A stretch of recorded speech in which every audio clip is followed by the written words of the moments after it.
Dede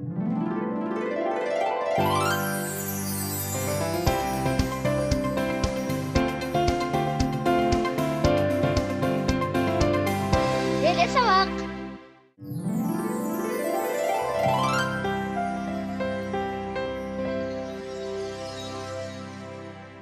Саламатсыңарбы балдар? Бүгүн кыргыз тил сабагынан теле сабагыбызды баштайбыз. Келгиле балдар, өзүбүзгө жагымдуу маанай түзүп алалы. Өзүбүздүн атыбызды жазабыз, ал атыбыздагы тамгаларга жакшы сөздөрдү жазабыз. Кана жазып көрөлчү. Мен мындай ат жаздым. Асан. Асан акылдуу, сезимтал, адамгерчиликтүү, намыскөй.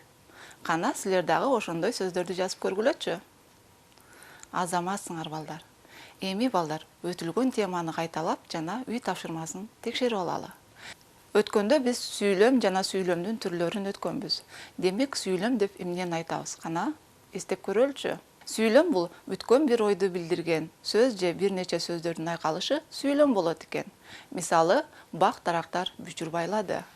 Бир нече сөздүн айкалышынан түрүп, аягында чекит белгиси коюлду. Демек, бул сүйлөм болот. Сүйлөм айтылыш максатына карай үчкө бөлүнөт экен. Жай сүйлөм, суроолуу сүйлөм жана илептүү сүйлөм болуп. Эми жай сүйлөм деп эмнени айтабыз? Жай сүйлөм бул ойду жайынча баяндайт жана аягына чекит белгиси коюлат. Мисалы, мен досума жардам берем. Бул жерде сүйлөм жайынча айтылып, аягына чекит белгиси коюлду, балдар. Кийинки сүйлөм суроолуу сүйлөм. Бир нерсени сурап билүү максатында айтылган сүйлөм суроолуу сүйлөм деп аталат. Суроолуу сүйлөмдүн аягына суроо белгиси коюлат. Мисалы, сен кимдин кызы болосуң? Суроолуу иретинде айтылып, аягында суроо белгиси коюлду. Кийинки сүйлөмдүн түрү бул илептүү сүйлөм. Илептүү сүйлөм деп эмнени айтабыз? Күчтүү сезим менен айтылган сүйлөм илептүү сүйлөм деп айтылат экен. Ал эми илептүү сүйлөмдүн аягына илеп белгиси коюлат. Мисалы, дүйнөдө тынчтык болсун. Аягына илеп белгиси коюлду. Күчтүү сезим менен айтылды бул сүйлөм. Эми балдар, бүгүнкү өтө турган темабыз сүйлөмдүн баш мүчөлөрү, жана баяндоочуду өтөбүз. Бүгүнкү сабагыбызда балдар сүйлөмдүн баш мүчөлөрү менен таанышабыз, аларга берилген аныктамаларды үйрөнүп, кандай суроолорго жооп берерин билебиз. Ошондой эле берилген тапшырмаларды туура так аткарганга аракет кылабыз. Сүйлөмдөгү сөздөр баш жана айкындоочу мүчөлөрүнөн турат. Сүйлөмдүн баш мүчөлөрүнө жана баяндооч кирет экен. Сүйлөмдө ойдун негизин билдирип турган сөз сүйлөмдүн ээси деп аталат. Ал ким, эмне, көптүк түрдө кимдер, эмнелер, кимиси, эмнеси деген суроолорго жооп берет. Мисалы, Зарина үй тапшырмасын аткарды. Ким үй тапшырмасын аткарды? Бул жерде Зарина сүйлөмдүн ээси болду. Демек, сүйлөмдүн ээси бир түз сызык менен сызылат, балдар. Сүйлөмдүн баяндоочу деп эмнени айтабыз? Сүйлөмдүн баяндоочу энин кыймыл аракетин билдирген сөздөр сүйлөмдүн баяндоочу болот. Ал эмне кылды, эмне кылып жатат, кандай деген суроолорго жооп берет. Мисалы, Азим сабагын жакшы окуйт. Азим эмне кылат? Окуйт. Бул жерде сүйлөмдүн баяндоочу окуйт болду. Анын асты эки түз сызык менен сызылат. Балдар, китебибизди ачып, китебибиздеги текст менен таанышып алалы дагы, ага берилген тапшырмаларды аткарабыз. Анда текстти окуйлу. Кичинекей Асан жана энеси. Кичинекей Асан атасынын төлөй турган карыздарын эсептеп жатканын көрүп, бөлмөсүнө жүгүрүп кетет. Мен деле апама берген жардамдарым үчүн акча сураганга акым бар турбайбы деп ойлойт. Эртеси апасы ашканага келип, үстөлдүн үстүнөн кагазга ирети менен жазылган эсеп таап алат. Ал кагазда мындай деп жазылган экен. Апасынын Асанга төлөй турган карыздары. Дүкөндөн быштактарды көтөрүп келгендиги үчүн 50 куруш, каттарды почтага алып барып салып келгендиги үчүн 40 куруш, апасына жакшы бала болуп бергени үчүн 60 куруш, гүлдөргө суу куйганы үчүн 100 куруш, бардыгы биригип 250 куруш деп жазылган экен. Балдар, текст менен таанышып алдык. Эми тексттеги тааныш эмес сөздөрдү билип алалы. Бул жерде куруш, акча деген маанини түшүндүрөт экен, балдар. Биринчи көнүгүү менен иштейли. Биринчи көнүгүүдө тексттеги окуяны, каармандарды, окуя болгон жерди айтып бергиле дейт. Кана биринчи көнүгүүнү карап көрөлү.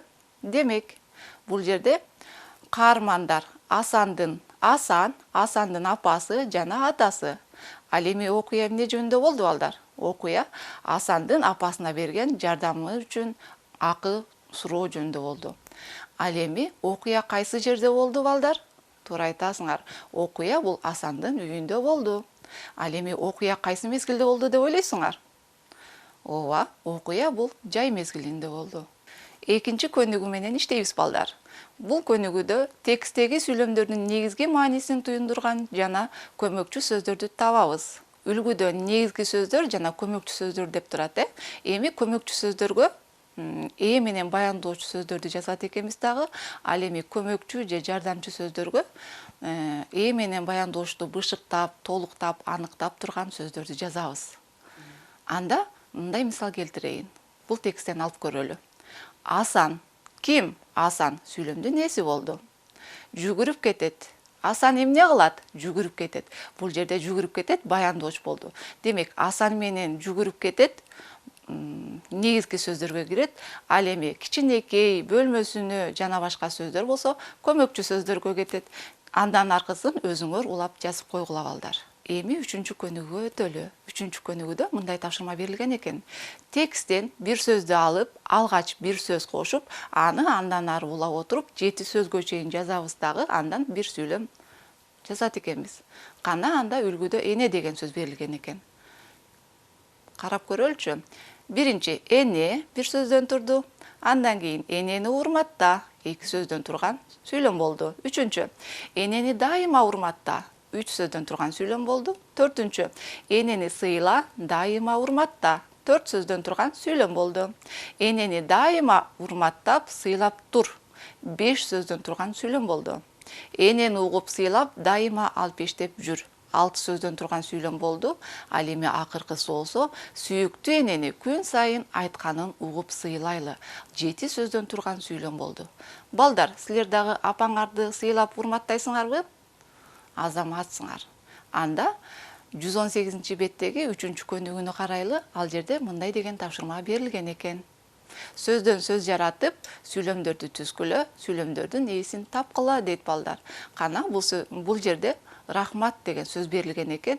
Андан сөздөрдү табабыз дагы, ал сөздөргө сүйлөмдөрдү түзөбүз. Мен мындай сөз таптым. Рахат. Ага сүйлөм келтирсем, рахат досторуна ырдап берди.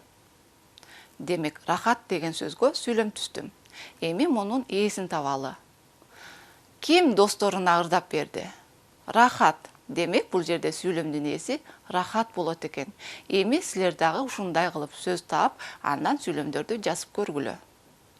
Кийинки тапшырмабыз кыймыл аракетти билдирген сөздөрдү таап жазгыла дейт. Бул жерде ар кандай сүрөттөр берилген экен. Ушул сүрөттөргө карата кыймыл аракетти билдирген сөздөрдү таап жазабыз. Биринчиде кой оттоду. Оттоду бул кыймыл аракетти билдирген сөз болду. Эми балдар, силер андан аркы сүрөттөргө кыймыл аракетти билдирген сөздөрдү таап жазып көргүлөчү. Кандай сөздөрдү таба аласыңар? Балдар, сүйлөмдөрдүн баяндоочун тапкыла дейт бул жерде. Кана жаз келди, айлана жашыл болду, күн жылыды, атам бак тикти, мал тоого чыкты. Ушул сүйлөмдөрдүн баяндоочун табалы. Мен биринчи сүйлөмдүн баяндоочун таап берейин, а калганы болсо өзүңөр таап көргүлө. Жаз келди. Эмне келди? Жаз. Бул жерде сүйлөмдүн ээси жаз болду. Жаз эмне болду? Жаз келди. Сүйлөмдүн баяндоочу келди. 2 түз сызык менен сызылат баяндоочу. Андан аркысын өзүңөр улап таап жазгыла балдар. Кийинки тапшырмабыз синквейн түзүү. Биз тексттеги баланы алалы дагы, ошого синквейн түзүп көрөлү. Синквейнде биринчи бала зататооч, андан кийин 2 сөздөн турган сынатооч табабыз, кийинкиси 3 сөздөн турган этишти табабыз, андан кийин 4 сөздөн турган фраза же болсо сүйлөм жазабыз. Ал эми 5-чи болсо балага синоним сөздү таап жазабыз. Бала зататооч болду. Бала кандай? Акылдуу, намыстуу. Бала эмне кылат? Окуйт, угат, билет. Балага сүйлөм түзсөк, бала апасына жардам берет, же болбосо Асан апасына жардам берет деп төртсөздөн турган сүйлөм түз койсок болот. Ал эми балага синоним сөз бул окуучу деп койсок болот. Кийинки тапшырмабыз текст канча сүйлөмдөн түзүлгөн, алардын бардыгында кездешүүчү сөздү таап, аны уңгу мүчөгө ажыраткыла дейт. Бизге сарымсак деген текст берилген экен, аны окуп чыгып, канча сүйлөмдөн турду таап көрөлү. Сарымсак. Сарымсакта көп пайдалуу заттар бар. Сарымсактын ширеси жараатты айыктырат. Сарымсакты жөтөлгө да колдонушат. Бул жерде балдар сарымсак деген текст 3 сүйлөмдөн турду. Ал эми үчөөндө тең кездешүүчү кайсы сөз балдар? Туура айтасыңар, сарымсак. Эми ушул сарымсакты уңгу мүчөгө ажыратып көрөлү. Биринчи сүйлөмдөгү сарымсакта мунун уңгусу сарымсак, та мүчөсү болот. Ал эми экинчи сүйлөмдөгү сарымсактын уңгусу сарымсак, мүчөсү тын. Ал эми кийинки үчүнчү сүйлөмдөгү сарымсакты деген сөздүн сарымсак уңгусу болот дагы, ты мүчөсү болот. Балдар, сөздөрдүн мааниси боюнча ордуна коюп, сүйлөм түзгүлө. Кана бул жерде ар кандай иретте жазылган сөздөр берилген экен, эми ошол сөздөрдү ирети менен коюп, сүйлөм түзөт экенбиз. Кана кандай сүйлөм түзө аласыңар? Ал сөздөрдөн мындай сүйлөмдөр түзүлөт экен балдар. Адилеттин тайенеси айылдан келди. Адилет тайенесин аябай жакшы көрөт. Тайенеси айылдан даамдуу тамактарды алып келет. Дастарконго жыттуу нан, каттама, каймак коюлат. Адилетке тайенесинин куруту абдан жакты деген сүйлөмдөр пайда болду. Кийинки тапшырмага өтсөк, төмөндөгү сөздөрдү катыштырып сүйлөм түзүп, баяндоочун тапкыла дейт. Бизге мындай сөздөр берилген экен: балык, кооз, китеп. Кана ушул сөздөргө сүйлөм түзүп көргүлөчү. Анда мындай сүйлөм түзүлөт экен балдар. Балык сууда сүзөт. Мен кооз саат тагындым. Китептен билим аласың. Балдар, биринчи сүйлөмдө балык сууда сүзөт. Мунун баяндоочу тапкылачы. Баяндоочу кайсы? Демек, балык эмне кылат? Балык сууда сүзөт. Бул сүйлөмдө сүйлөмдүн баяндоочу сүзөт болду. Анын асты эки түз сызык менен сызылат. Калган сүйлөмдөрдү жазып, баяндоочтордун астын сызып койгула балдар. Баяндооч эмне кылат, эмне кылып жатат деген суроолорго жооп берет экен. Кийинки тапшырмага өтсөк, 4-чү көнүгүүнү карайлы. Таяныч сөздөрдүн жардамы менен сүйлөм түзүп, баяндоочко суроо бергиле.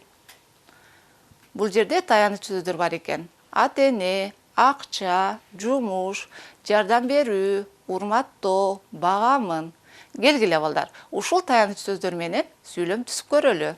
Мисал катары мен бир сүйлөм түзүп көрөйүн. Мен ата-энемди урматтайм. Мен эмне кылам? Мен ата-энемди урматтайм. Бул жерде урматтайм сүйлөмдүн баяндоочу болду. Анын асты эки түз сызык менен сызылат.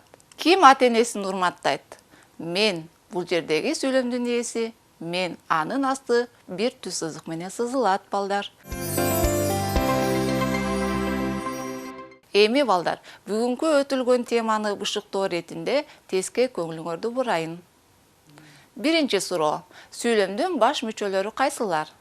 Асы баяндооч, айкындооч, Бсы баяндооч, Всы айкындооч, Демек балдар, бул жерде кайсынысы туура экен? Азаматсыңар. Бсы менен баяндооч туура. Кийинки сурообуз. Кандай суроолорго жооп берет? Асы ким, эмне, Бсы эмне кылды, эмне кылат, Всы кандай, эмне кылат? Кана ойлонуп көрөбүз балдар. Кайсы суроолорго жооп берет? Туура таптыңар. Асы ким, эмне. Кийинки сурообуз. Баяндооч эмнени билдирет? Асы сүйлөмдүн ээсин билдирет. Бсы сүйлөмдүн кыймыл аракетин билдирет. Всы сүйлөмдүн өңү түсүн билдирет. Кана туура жообун таап көрөлчү. Азаматсыңар. Демек баяндооч сүйлөмдүн кыймыл аракетин билдирет экен. Бсы туура экен. Кийинки сурообуз. Баяндооч кандай сызылат? Асы толкун сызык менен сызылат. B'si bir түз сызык менен сызылат, V'si эки түз сызык менен сызылат. Демек, бул жерде туура жообу V'si эки түз сызык менен сызылат экен. Кийинки сурообуз. Текстеги баланын аты ким эле? A'сы Үсөн, B'si Асан, V'si Актан. Ойлонобуз. Текстеги баланын аты туура жообу бул жерде B'si Асан экен. Эми балдар, менен баяндоочко класстер түзүп көрөлү.